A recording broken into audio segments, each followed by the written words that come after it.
Job 8, 8 à 10. Nous sommes ce que nous sommes parce que eux, ils étaient ce qu'ils étaient. Il y a un homme qui était dans une maison une fois, c'était au Cameroun. Il avait vécu dans cette ville-là. Et il s'est fait qu'à un certain moment, il avait quitté la ville. Et quand il est rentré, il a trouvé dans le quartier une maison qui était inachevée. Et il s'est dit qu'il devait construire cette maison pour habiter. Alors il a cherché le bailleur, ils ont échangé, ils ont parlé dessus. Et quand il est en train de faire les travaux, les anciens papas de ce quartier-là qui le connaissaient et qui connaissaient le quartier, un des papas l'a invité et il lui a dit bonjour, comment tu vas? Bien, passe à la maison, on va parler. Alors quand il est passé à la maison, ils ont commencé à lui faire comprendre. Le papa lui a dit, tu vois cette maison-là, elle est un endroit hanté. Il n'y a personne qui a su rester dans cette maison-là longtemps. Tous ceux qui entrent dans cette maison-là ont des sérieux problèmes. Il y a tel qui était là-bas, ils ont fui. Il y a telle famille qui était là-bas, ils ont fui. Il y a ceci qui s'est passé là-bas. Mais lui, il était en train déjà de faire la rénovation des travaux. La rénovation des travaux. Et il est allé dire à sa femme, et on lui a dit, ceux qui sont là-bas connaissent des problèmes de maternité, ceux qui sont là-bas connaissent des problèmes financiers. Alors sa femme était grosse, il venait de se marier. Il s'est dit que ça risquait de le compliquer. Et ils ont invité l'église à la prière, pour une nuit de prière dans cette maison-là. Ils ont prié, ils ont prié. Mais maintenant, ils subissaient des attaques telles que chaque matin et chaque nuit, il y avait des moments où l'enfant pleurait sérieusement. Chaque nuit, l'enfant pleurait sérieusement. Et pendant tout le temps qu'il a vécu là-bas, ceux qui étaient là avant disaient qu'on voyait l'ombre d'un monsieur qui venait. Ce monsieur-là, après, a découvert que le bailleur était un sorcier qui avait sacrifié son fils. Et après avoir sacrifié son fils, il s'est fait que l'esprit de son fils, n'ayant pas voulu se soumettre à la réalité spirituelle, s'était rebellé et devenu un esprit errant qui venait hanter la maison. Et il venait hanter la maison et les gens le voyaient. Quand il a fini de vivre dans cette maison-là, il a déménagé, il a changé de ville. Cette maison-là s'est détruite d'elle-même. Et jusqu'aujourd'hui, je pense, ça va faire même plus de 20 ans, personne n'habite dans cette maison-là. Parce que les personnes qui ont vécu avant, le propriétaire de cette maison a d'abord conditionné cette maison sur le plan spirituel. Et comme elle était conditionnée sur le plan spirituel, pour vivre là-bas, il faudrait que tu sois soit en accord avec la réalité à laquelle on avait donné cette maison, soit tu dois les assujettir. La Bible parle des fondations, c'est-à-dire que cette maison avait une fondation spirituelle que les gens pouvaient ignorer. Mais personne ne pouvait passer là-bas sans subir les conséquences de cette maison. Quand la Bible parle des fondations spirituelles, c'est pour dire qu'il existe une bataille qui est réelle. Pour construire, il faut s'établir comme un maître. On ne peut pas construire si on n'a pas un droit légal de construction.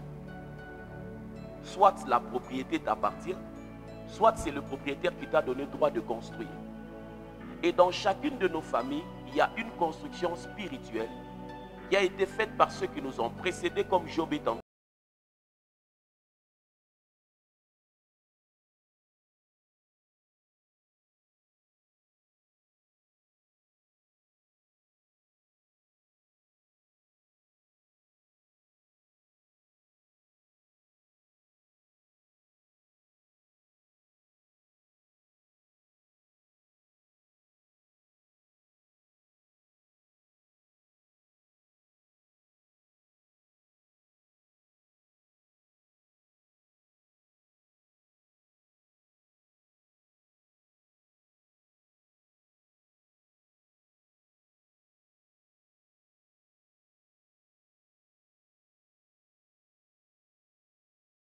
plus trouvé dans le ciel. Et il fit précipiter le grand dragon, le serpent ancien appelé le diable, et Satan, celui qui séduit toute la terre. Il fut précipité sur la terre et ses anges furent précipités avec lui. Quand la Bible dit qu'il y eut guerre, c'est-à-dire qu'il y eut une confrontation des forces spirituelles. Les puissances démoniaques sous le contrôle du diable agissent de plusieurs façons dissimulées. Chaque famille a une configuration spirituelle et puis une configuration physique. Dans Éphésiens 6:12, la Bible dit: nous n'avons pas à lutter contre la chair et le sang, mais notre combat c'est contre les principautés, les autorités, les dominations et les esprits méchants dans les lieux célestes. Quand tu entres dans une famille qui a eu des alliances avec le monde de ténèbres, la première des choses qui te conditionne à vivre cette réalité, c'est le sang que tu portes. Dans le sang, il y a une écriture qui fait à ce que tu es conditionné à vivre soit les malédictions, soit les bénédictions, parce que tu es issu de là. C'est ainsi que la nouvelle naissance est venue pour faire à ce que nous soyons conditionnés à vivre au-delà des réalités du sang. La Bible dit: ce qui est né de la chair est chair, ce qui est né de l'esprit est esprit. Si tu es conditionné par la chair, les lois de la chair, les malédictions de la chair ont droit de continuer à agir et à assujettir ta vie. Il y a des jeunes hommes qui se sont mariés normalement, mais des années plus tard, il est devenu polygame. Lui-même n'arrive pas à comprendre comment. Mais quand tu regardes son père, il était un polygame, son grand-père était polygame. C'est dans le sang. Il y a des femmes qui se sont mariées, mais plus tard, elles se rendent compte qu'elles ont divorcé. Elle se remariée, elle a divorcé. Quand elle regarde la vie de ses parents, elle est en train de reproduire le schéma négatif de cette réalité-là. Quand tu dois t'imposer comme un maître dans ta famille, il faudrait que tu puisses regarder les schémas négatifs qui se répètent. Les schémas négatifs qui se répètent. Le moment où tu commences à prier pour la famille, ouvre les yeux sur les schémas négatifs qui se répètent. Les schémas négatifs qui se répètent démontrent qu'il existe une écriture démoniaque qui veille à ce que les gens puissent subir la chose. Les puissances démoniaques sous le contrôle du diable agissent de plusieurs façons. Quand vous regardez le monde des ténèbres, premièrement, ce sont des royaumes qui sont sous une autorité. Ce sont des royaumes qui sont sous une autorité. Deuxièmement, dans le monde des ténèbres, il existe des principes et des règles strictes. Des principes et des règles strictes. Rien n'arrive au hasard dans le monde des ténèbres, mais rien n'arrive aussi au hasard dans le monde de la lumière, celui des chrétiens. De même, il existe des principes du côté du diable stricts. De même, il existe des principes stricts du côté des dieux. Par exemple, dans le monde spirituel, le sang est une monnaie. Quelle que soit la manière dont les choses sont présentées, chaque fois que le sang est versé, c'est-à-dire qu'il y a une transaction qui est ouverte. Vous êtes avec moi? Et toutes ces personnes qui ont eu à donner des poules aux féticheurs sans comprendre la réalité, ce qu'ils ne savent pas, c'est qu'au travers de ça, ils ont ouvert un marché et une transaction a été faite. Quand on dit qu'une transaction sera faite, il y a quelque chose qui doit quitter le monde spirituel et il y a quelque chose qui doit être remplacé dans le monde physique. Et le monde des ténèbres, ce sont des royaumes sous autorité, des principes et des règles strictes. Et l'une des choses dans le monde des ténèbres, c'est qu'ils ne se combattent pas, mais ils se complètent mutuellement. Quand vous connaissez quelqu'un dans votre famille qui est dans la sorcellerie et qui s'entend bien avec une autre personne, il y a un point d'interrogation dedans. Il y a un très grand point d'interrogation dedans. Matthieu 12, le verset 26 à 28 dit une chose très capitale.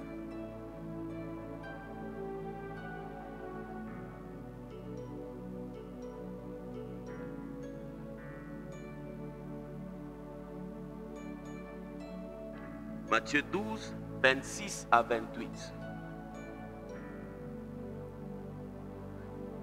Dit ceci. À partir du verset 24 d'abord, la Bible dit: les pharisiens ayant entendu cela dire, cet homme ne chasse les démons que par Belzébul, prince des démons. 25. Comme Jésus connaissait leurs pensées, il leur dit: tout royaume divisé contre lui-même est dévasté, et toute ville ou maison divisée contre elle-même ne peut subsister. Et le verset 26 dit maintenant ceci: si Satan chasse Satan, il est divisé contre lui-même. Comment donc son royaume subsistera-t-il? Et si moi je chasse les démons par Belzébul, vos fils par qui les chassent? Le verset 26, c'est là où je dis: les agents du monde des ténèbres ne se combattent jamais, mais ils se complètent mutuellement. Verset 26 dit: si Satan chasse Satan, son royaume est divisé. Mais comment ce royaume va-t-il subsister? Pour qu'un royaume subsiste, il doit être uni. Et dans la configuration du monde des ténèbres dans nos familles, les sorciers, les agents du monde des ténèbres ne se combattent jamais. Ne se combattent jamais. Alors, ils utilisent deux stratégies. Ils utilisent deux stratégies. Les premières stratégies, ce sont celles qu'on appelle des stratégies ouvertes. Il est malheureux pour beaucoup de chrétiens ayant ignoré le côté spirituel et pensant que la grâce les exempte des attaques du monde des ténèbres, fait à ce qu'ils sont des victimes à cause de leur ignorance. La grâce ne nous exempte pas des attaques du monde des ténèbres ni de la confrontation avec le monde des ténèbres. La grâce nous positionne mieux pour manifester notre autorité afin d'assainir les espaces spirituels à notre avantage. Sinon, Marc 16, 17 n'aurait pas sa place. La Bible dit: voici les miracles qui accompagneront ceux qui auront cru. La première des choses, on dit 1, ils chasseront les démons. La première des choses que le salut nous a rendu capables de faire, c'est de prendre autorité sur les forces du monde des ténèbres. Les deux stratégies du monde des ténèbres, il y a d'abord ce que nous appelons les stratégies ouvertes. Et ces stratégies opèrent par des possessions et des habilitations démoniaques et par l'occultisme. Les possessions, les habilitations démoniaques, quand vous lisez dans Marc 16, le verset 9, Marc 16, le verset 9, la Bible dit, la Bible parle de Jésus étant ressuscité le matin du premier jour de la semaine, apparut d'abord à Marie de Magdala, de laquelle il avait chassé 7 démons. Combien? Donc c'était une femme qui pouvait se promener là, mais quand quelqu'un est possédé, mais on sait lire dans ta vie qu'il y a un problème spirituel. Pour que le diable assiège une église, il doit enlever le ministère de la délivrance. Parce que si l'église n'inquiète plus le règne du monde des ténèbres, cette église n'est plus église. Tu deviens un ministre de Dieu accompli, un chrétien véritable, lorsque ta vie chrétienne peut dégager une autorité qui chasse le diable. Quand tu n'as pas encore fait une expérience de chasser les démons, doute de ta vie chrétienne. Parce que tu n'as pas encore une véritable autorité manifestée. L'autorité manifestée, c'est lorsque face à la présence des démons, ta prière, ta voix peut inquiéter le monde des ténèbres. La première stratégie, ce sont les stratégies ouvertes. Vous allez voir, il y a des personnes qui sont possédées et il y a aussi l'occultisme. Dans l'occultisme, je dis toujours qu'il y a 3 branches. Il y a la branche de l'occultisme qu'on appelle la divination. Les devins, ce sont des branches de la stratégie ouverte du diable qui travaillent dans certaines familles. Et dans cette branche ouverte de la divination, c'est la branche occulte qui travaille dans la connaissance. Et il y a la branche de la puissance de l'occultisme qu'on appelle la sorcellerie. Et il y a la branche de la manipulation des objets qu'on appelle la magie. la magie, la divination, la sorcellerie sont tout ça, ce qu'on appelle de l'occultisme. Et dans les familles africaines, la configuration des familles africaines fait à ce que soit il y a la magie, soit il y a l'occultisme, soit il y a la divination. Il n'y a aucune famille qui est innocente de cela. Et dans les familles où on a compris cela maintenant, il y a eu des mouvements générationnels où le grand-père était pasteur, le papa pasteur, le petit-enfant des pasteurs.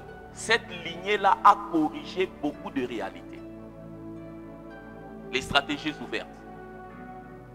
C'est dans les stratégies ouvertes maintenant où dans l'enseignement de la délivrance, quand on parle de comment reconnaître qu'on est possédé, beaucoup de gens se rendent compte que non, ils sont réellement possédés. La deuxième stratégie maintenant, celle qui fait à ce que beaucoup de familles sont assiégées, c'est celle qu'on appelle la stratégie discrète.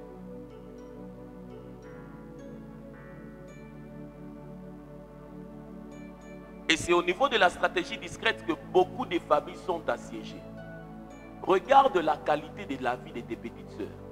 Regarde la qualité de la vie de tes petits frères. Regarde la qualité de la vie de tes tantes. Regarde la qualité de la vie de tes oncles. Et la passivité avec laquelle beaucoup de gens vivent, c'est comme si lui est exempté de cela et ses enfants.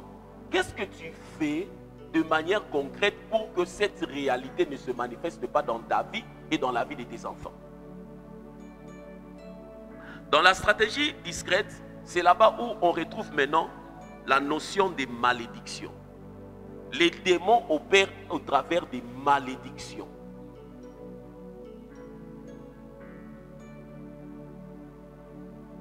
Ils opèrent au travers de ce qu'on appelle des environnements hantés.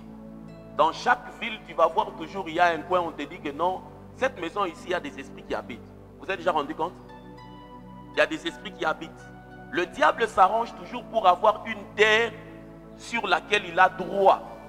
De manière à ce que cette terre lui serve comme une antenne de relais pour agir dans cet environnement-là. Tu vas voir dans des quartiers, quand tu circules dans des quartiers, surtout des maisons inachevées de plusieurs années. De plusieurs années. Premièrement, à travers des malédictions. Je vais revenir pour vous faire comprendre. Deuxièmement, au travers des environnements hantés. Et troisièmement, c'est au travers de la sorcellerie qui assiège les églises. Savez-vous qu'il existe des églises assiégées par la sorcellerie? Savoir qu'une église est assiégée par la sorcellerie, regardez la qualité de la vie des membres qui prient là-bas. Tu vas entendre des gens disant que dans cette église-là, personne ne prospère. Dans cette église-là, les gens meurent sérieusement. Dans cette église-là, ils ont des sérieux problèmes de pauvreté.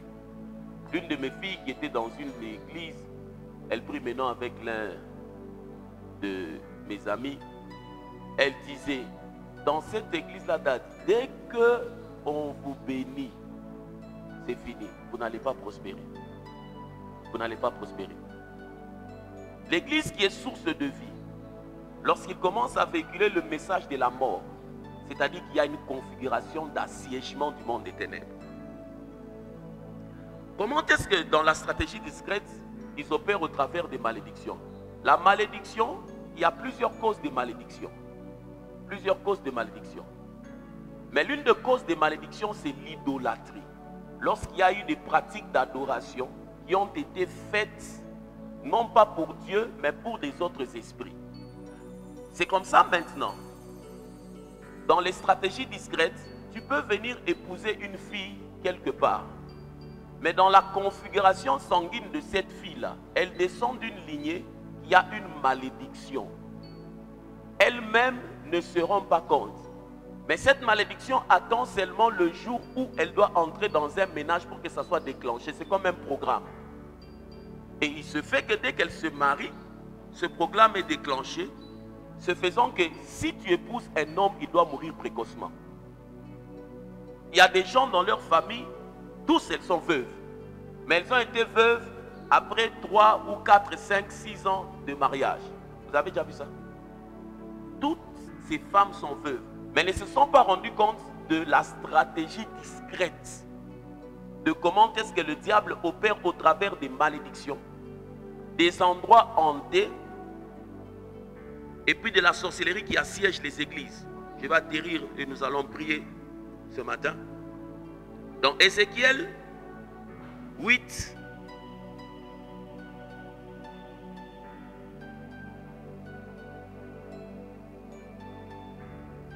dans Ézéchiel 8, le verset 5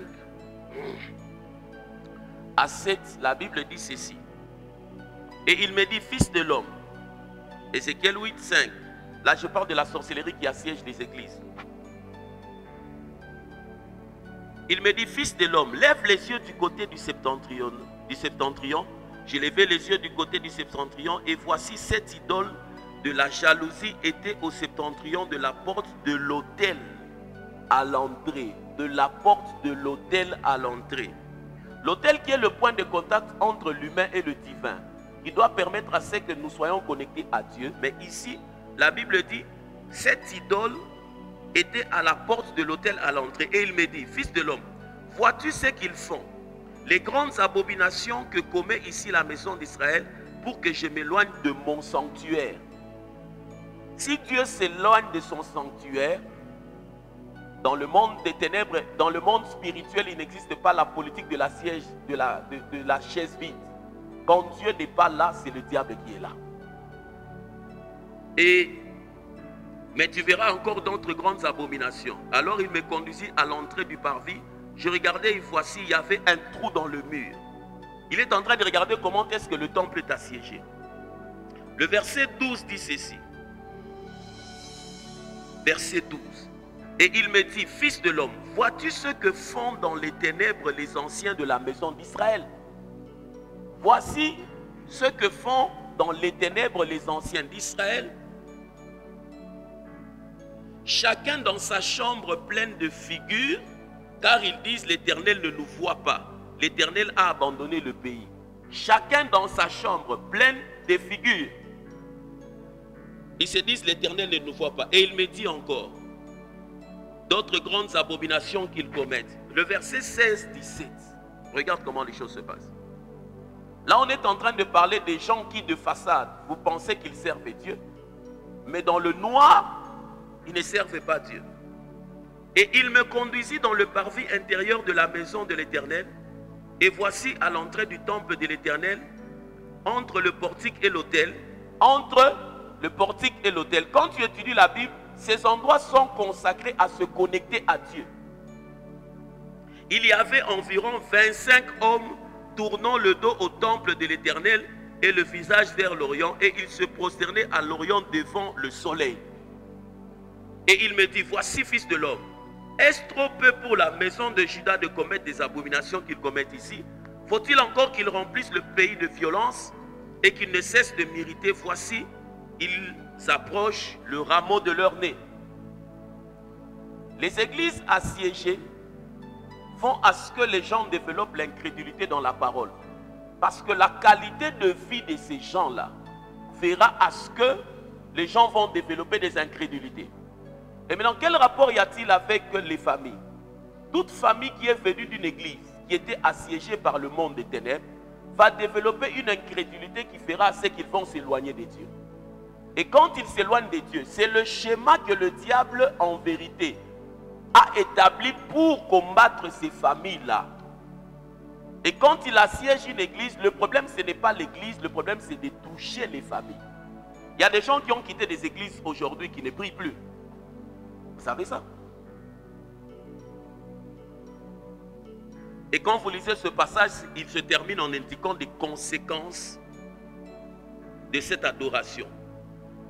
N'oubliez jamais ceci.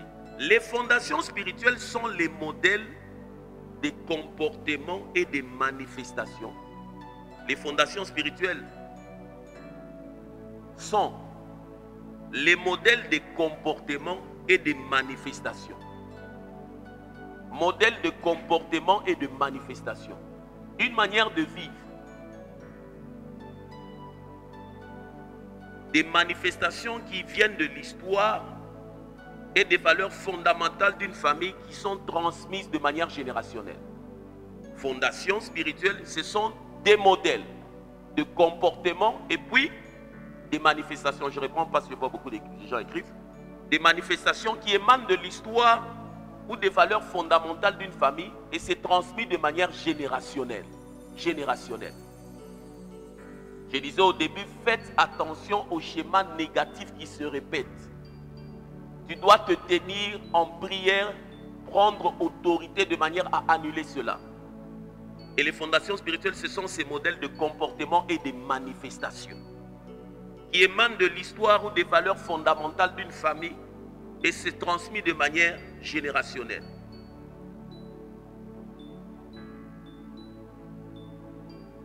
Ce sont souvent des réalités spirituelles qui sont établies dans le monde spirituel, mais qui n'ont pas d'explication dans le physique. On ne sait pas expliquer physiquement comment est-ce que ça se passe comme ceci. Et l'explication se trouve toujours dans le monde spirituel. Et je termine avec ceci pour que nous puissions prier.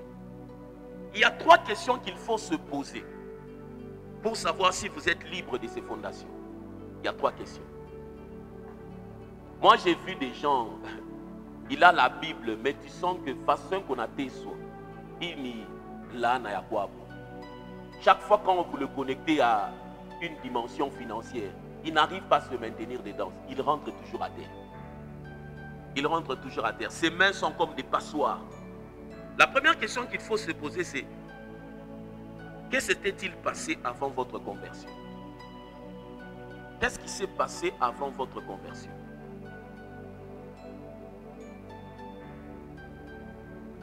Un ami était dans une église, c'est un prophète.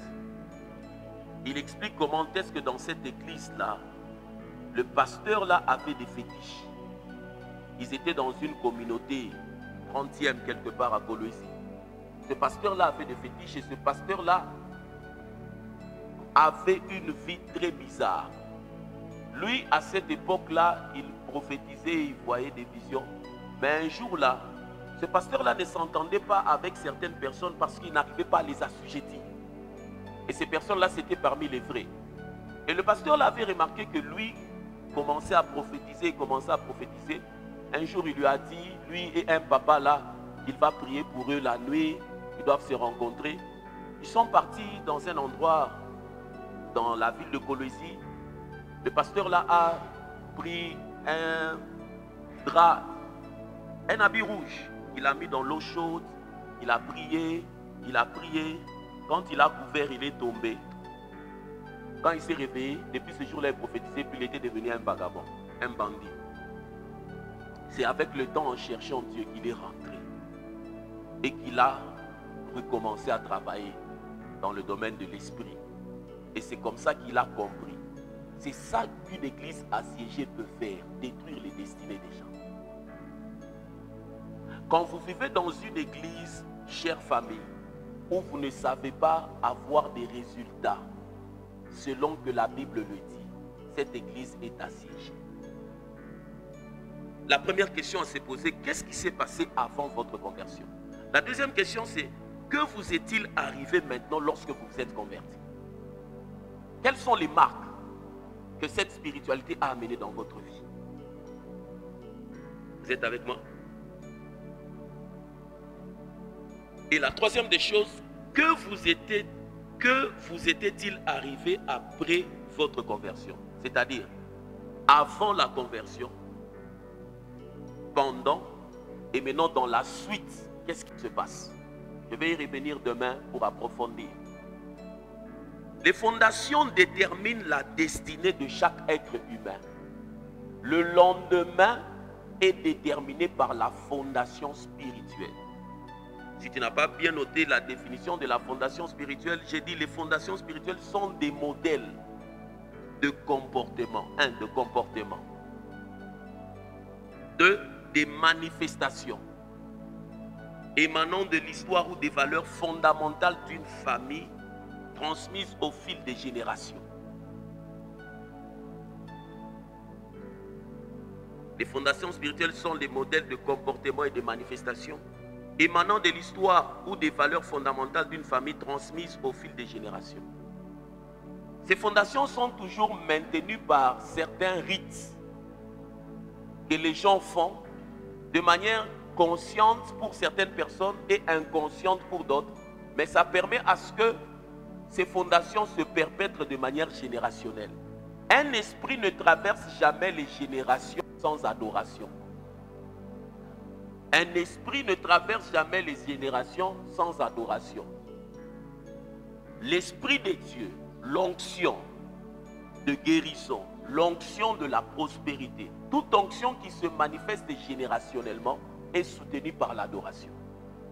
Et dans l'adoration, c'est-à-dire qu'il y a des principes auxquels on obéit pour être connecté à la source de cet esprit-là. Soit c'est Dieu, soit c'est le diable. Et les rituels dans des familles font à ce que, de manière générationnelle, le modèle est respecté. La destinée, les fondations déterminent la destinée de chaque être humain. Chaque être humain. Dans l'histoire du Nigeria, il y a une ville dans laquelle personne n'étudiait, personne ne prospérait. Il n'y avait aucun business qui évoluait, aucun alors, aucun. Il y a eu 2 intercesseuses dans cette ville-là qui ont commencé à prier pour faire le tour de la ville. Tu vois, par moment, les gens font des choses sans comprendre l'impact. Comme j'ai vu par moment, les gens organisent les marches.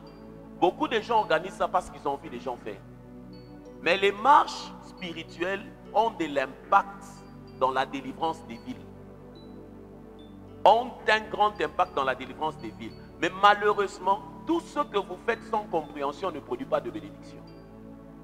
Se déplacer d'un point vers un autre dans une configuration spirituelle fait à ce que soit cette marche donne droit aux esprits d'agir ou bien aux anges d'opérer. Et il se fait que dans cette ville-là, le problème était parti des ancêtres qui avaient refusé de vivre la vie des Occidentaux. Et comme ils avaient refusé de vivre la vie des Occidentaux, ils ont fait des rites, ils ont bu certains breuvages et ils étaient en train de perpétrer ça comme ça à leur descendance. Et il se fait que dans cette ville-là, il n'y avait aucun commerce, aucune école, aucun marché. 2 intercesseuses, pas 3, 2, ont saisi la révélation de Dieu. Et quand elles ont commencé à prier, elles faisaient souvent le tour de la ville. Elles faisaient le tour de la ville.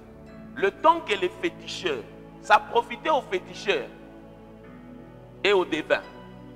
Le temps que les féticheurs se rendent compte de cette réalité, il y avait déjà un marché d'eau qui était venu dans la ville. Petit à petit, il y a des choses qui se sont ouvertes. Tous les jeunes gens qui me suivent et qui sont légers dans la prière sont en train de compromettre leur destinée. Parce que ce que tu n'as pas bâti sur le plan spirituel ne peut pas se manifester physiquement. La légèreté dans la prière est cruelle. Elle est cruelle. Elle est cruelle. Quand je regarde un jeune homme africain qui ne sait pas prier, qui ne sait pas lire la Bible, en tout cas, j'ai pitié de lui. Je me pose la question, tu vas percer comment? Tu vas percer comment? Ce matin, j'aimerais que tu puisses prier d'abord pour ta propre vie, avant de prier pour ta famille. Donc, oublie d'abord les noms de chez vous. Prie d'abord pour ta propre vie. Quelle est la prière que tu vas faire? La puissance, c'est le langage qui réécrit la destinée. La puissance, c'est le langage qui réécrit la destinée. Quand tu commences à marcher dans la puissance, tu réécris la destinée. Les hommes qui n'ont pas de puissance, où je vois certaines personnes, certains jeunes gens se retrouvent, non, on va aller manger ensemble à nos amis Chopo, ou nos amis Chopo même, Bachamiloka. Tu regardes sa vie comme ça. Ce sont des plaisirs de courte taille, de courte durée. Amen. J'aimerais que tu regardes ta vie ce matin. La seule chose pour laquelle tu vas prier, Seigneur, je suis dans une famille. Il y a des choses que je ne maîtrise pas. Il y a des choses que je ne vois pas. Mais ce matin, je prie, remplis-moi de ta puissance.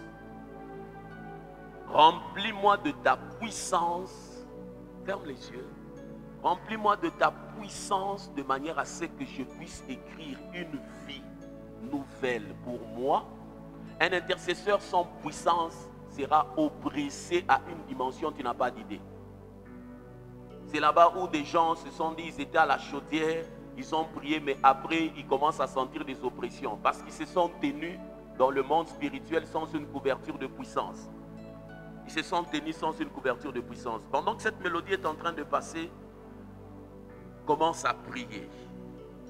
Prie pour ta vie.